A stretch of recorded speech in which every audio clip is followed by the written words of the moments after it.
කාටත් අඬන්න දේවල් සිද්ධ වෙනවා. වැළපෙන්න දේවල් සිද්ධ වෙනවා. හැමදාම hina වෙවි ඉන්න බෑ. අපි කාටත් ජීවිතේට මුහුණ දෙන්න සිද්ධ වෙනවා. ඔයාට ලොකු හයියක් වෙන්නේ ජීවිතේට මුහුණ දෙන්න බුදුරජාණන් වහන්සේගේ ධර්මයෙන්ම තමයි. ඒ නිසා මොනවා අහිමි වුණත් කල්යාණ මිත්‍ර ඇසුර අහිමි කරගන්න එපා.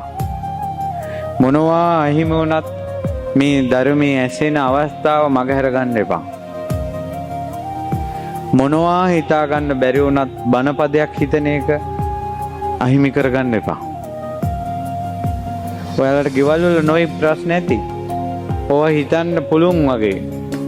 ප්‍රශ්නේ පුළුවන් වලට පිඹින්න හුලන්නේ නැහැ. නිසා ඔයාගේ ප්‍රශ්නේ යාර ලොකු බරක් වෙලා. ඇත්තටම ඔයා ප්‍රශ්නේ පිටිපස්සේ යන්න එපා දැන්. ඔයා දැන් ධර්මයේ පිටිපස්සේ යන්න. ඒ ධර්මයෙන් තමයි ඔයාගේ ප්‍රශ්නෙට උත්තරේ තියෙන්නේ.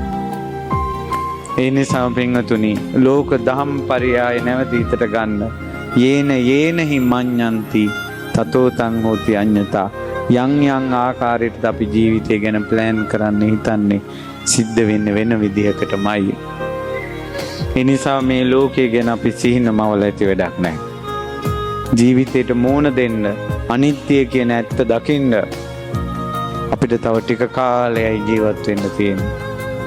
ඉතින් ඒ නිසා අපි කවුරුත් මැරෙන බවට මේන් එක සාක්කියක් නැවතත් දුන්නා. කෝටි ජනයා මැරෙනවා කියලා සාක්ෂි දෙද්දී අපේ ඇස් ඉදිරිපිට තවත් මේ තාත්තා කෙනෙක් සාක්ෂියක් දුන්නා. මේ ලෝකේ අතහැරලා යනවා කියලා. යනකොට නූල් පොටක් අරන් ගියේ නැහැ. හැම දෙයක්ම දාලා ගියා. ඒ නිසා ඔයාටත් ඕකම තමයි. හැම දෙයක්ම දාලා යන්න සිද්ධ වෙනවා. ඉන්න ටිකේ පව් කරන්න නැතුව ඉන්න. පන්සිල් පද පහවත් රැක ගන්න. ගොඩාක් පින් කරන්න, කුසල් කරන්න.